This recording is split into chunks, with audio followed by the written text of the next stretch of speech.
Wow. I feel like I don't know where I am. That was just wonderful. Where are we going? This way? So Kathy and I have been partners for many years. I tend to be the more outspoken one. She tends to be the more wise one, and the insight, it gives these amazing insights. She had a stroke a few years ago, so she has a harder time talking, so, excuse me. So, anyway, I'm sorry, get myself together. So we founded, there was a hard fork that we took, the leadership at PPS, my sons, 2 sons, and Kathy and 2 other people, and we were on the verge of doing something really profound, and but we could not have taken Project for Public Spaces there if we had stayed there. So we left, and we set up this thing which is Placemaking X is a global network of amazing people. We used to be we founded placemaking, and but then it just caught on. It's not a discipline. It's just an idea that, and we're all placemakers. So the more we worked, and we saw these other people around the world coming along and doing stuff that was phenomenal, we didn't feel like we were important anymore. We felt like we could be more part of a larger network, and which we did. But the other part of this, and this I think is almost more profound, and it fits in with the discussions we've been having in this session, is about social life. And so we're looking deep into social life and the kinds of things that were being talked about here. So you've got this yin-yang, or whatever you want to call it, where you've got the global network of amazing people, but then at the foundation is this idea of social life.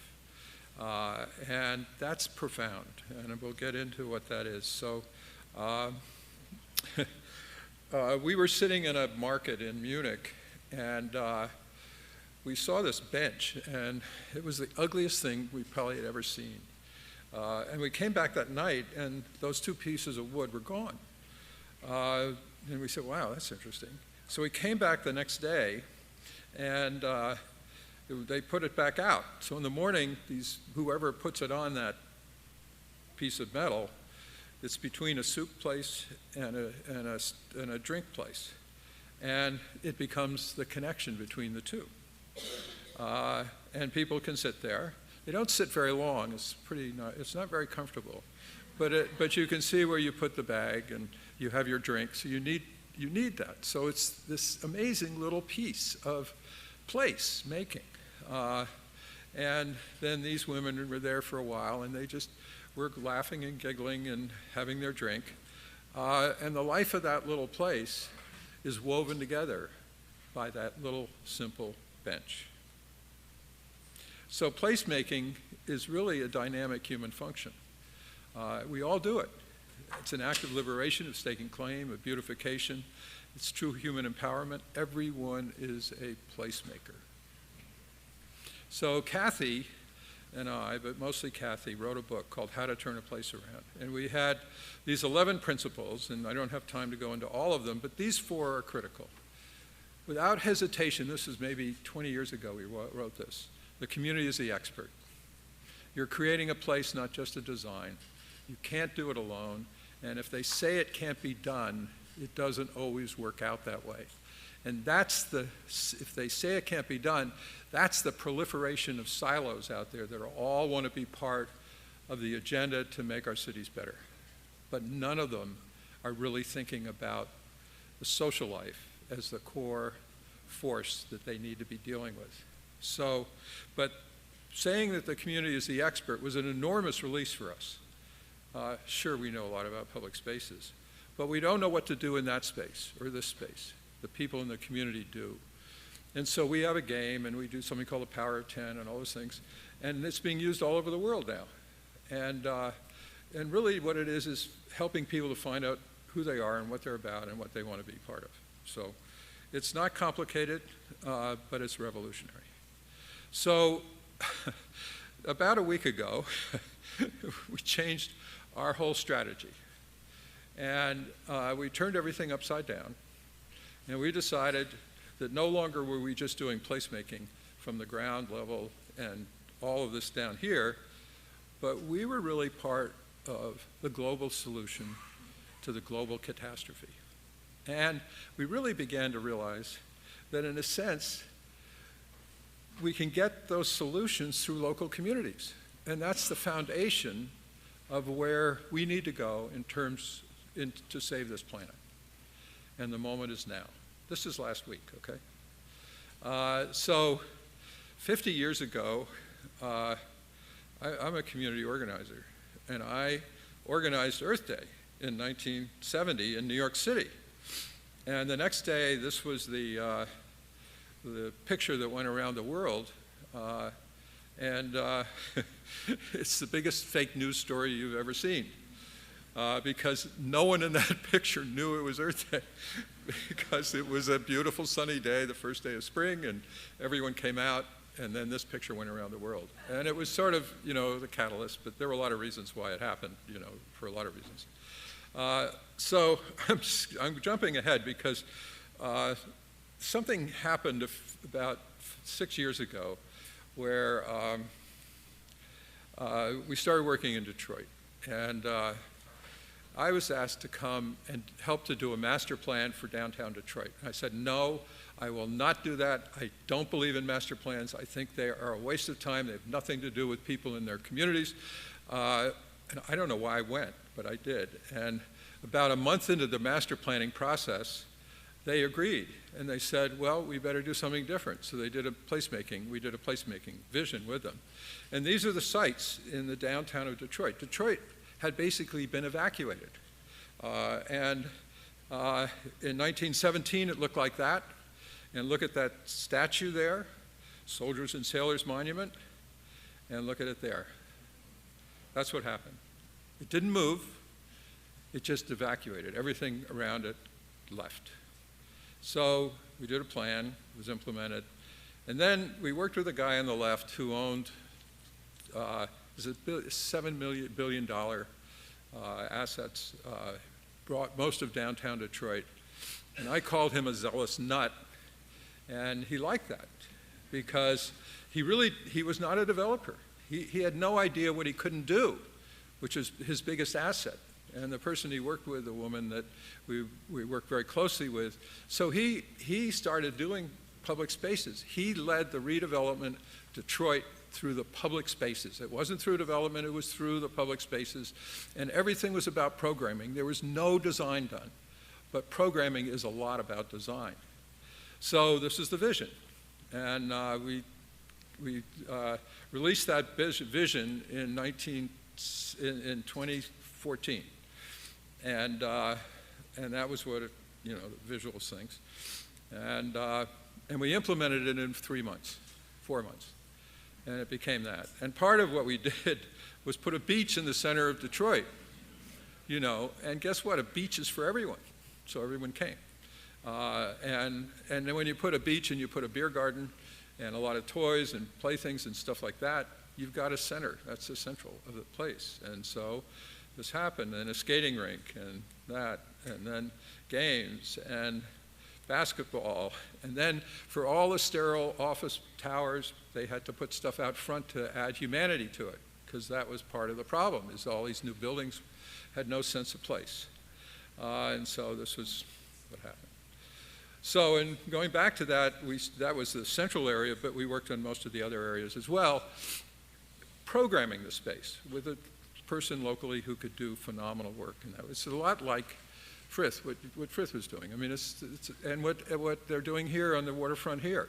So it's this idea of programming and activation and lighter, quicker, cheaper is just so wonderful and easy and exciting because people love to be part of it and have to be part of it. It's theirs. So you get the power of 10, and there are 10 places, and these have all become something very important in, 5 years, 4 years?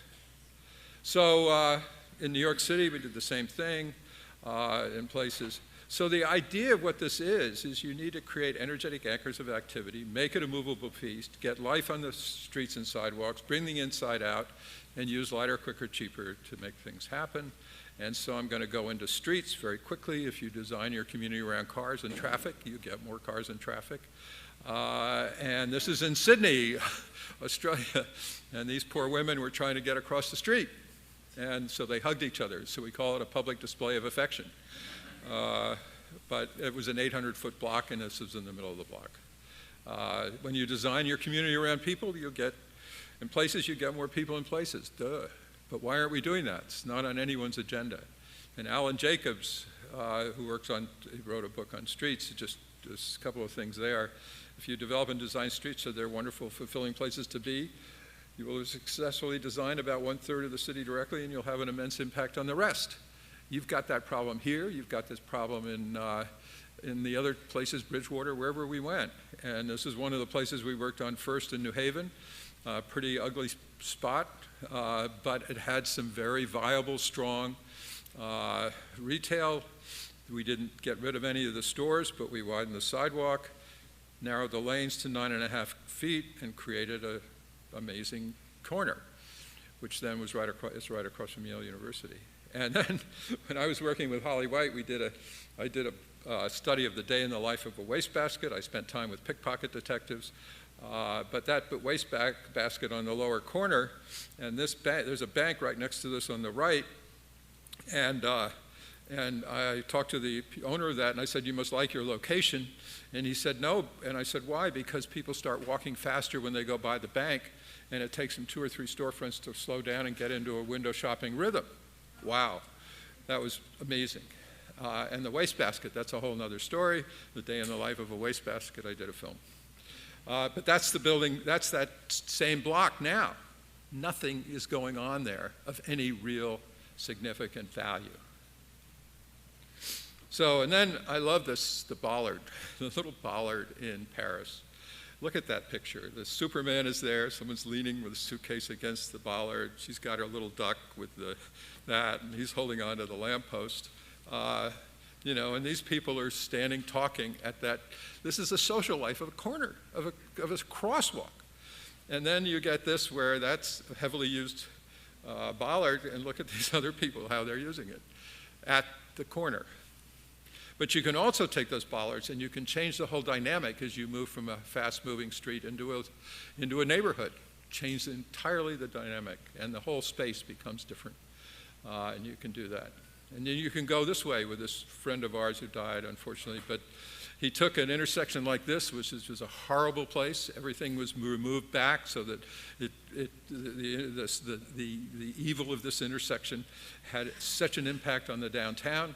And he turned it into this, where there are no stoplights. And the whole idea is to create eye contact between pedestrians and vehicles. And it works beautifully. And we were standing there, and a fellow from a bus opened the door and said, "Thank you, Mr. Monderman, you have made my life so much easier." And there's 27,000 vehicles going around that. Accident rates were way down. You want vehicles to behave like they're in a village, build one. And what it means is a transfer of power and responsibility from the state to the individual and community. That's really powerful. And so our guy who ran our transportation department, we took him there and we put him in a chair in the middle of the street, and he was a converted traffic engineer. He never looked at traffic the same way again. So you can create intersections, and this is a pretty heavy intersection traffic-wise, buses and cars. But as the lunchtime comes on at nighttime, and because you've designed it so you've extended the sidewalks and made the corners very much accessible, it becomes a social place. It almost becomes a square. And the impact it has on that corner is phenomenal. And this is a traffic interventionist who he can't walk on the sidewalk, so he has to go on the street. And so he does that. And then all of a sudden you get these wonderfully crazy people that come along and add color to the place, and you can sit on the bollards. And so, you know, if we had 1,000 places in the world put a bench on the corner, we actually could win the battle against the traffic engineers by doing something like that. And this is one of the great interventionists I've ever seen. I mean, just think of these beautiful green planters and put them in places where you want to do some activations. And I can't read this. You can't. I mean, you can look. There's an old paradigm and a new paradigm. And it's from mobility to accessibility, from arterials to boulevards, access, and so on. And we just don't have time. So placemaking is not a discipline, it's a community organizing. And you can read that. Aligns assets and aspirations. It's increasingly become the places where we choose to live and work. And if architecture is frozen music and urban planning is composition, placemaking is improvisational street performance. That's all of us, normal people, and what we can do to improvise, to bring value to our lives and a sense of place and importance to them. So when we started working, we really didn't have too many people that we had to persuade, and we could do experiments in our work. We worked in 3,500 communities around the world, sort of transforming. But, you know, it was such a little drop in the bucket.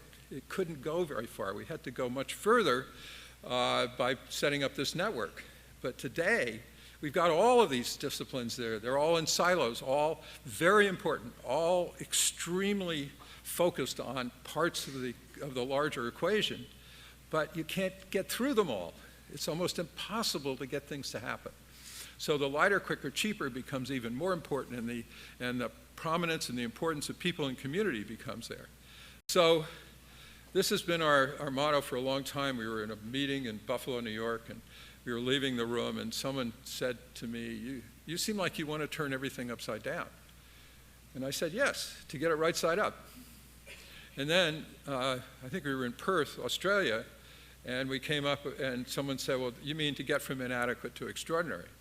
So I think this is really the foundation for all of what we're talking about here in placemaking is we got to turn it upside down. But by turning it upside down, we actually get to the future. There is an enormously interesting future if we do that and look at going the other side. So I think that's it. So I'm an older white man. I have two sons that are amazing, and Kathy, and oh, this is the one. Oh, this is so funny. This is just amazing. We were in Mahone Bay, and this guy, the person that has this ice cream stand, owns the restaurant on the land on both sides of this road, and he tried so hard to get an ice cream stand there, and they wouldn't let him do it unless it was portable, mobile. So guess what he did? He dug a hole, and he has to show this thing there that he can move it tomorrow if he has to. So, and then he's going to do one on the other side for his. He's going to do it for a hot dog stand, and then he's going to build a pier out into the water and put the ice cream stand there. This is placemaking at its best in the most incredibly difficult environment of a town. I don't know how to go back.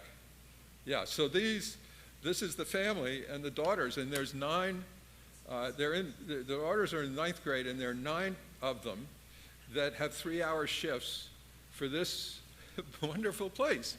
So that's placemaking, right near here. So that's it. Thank you.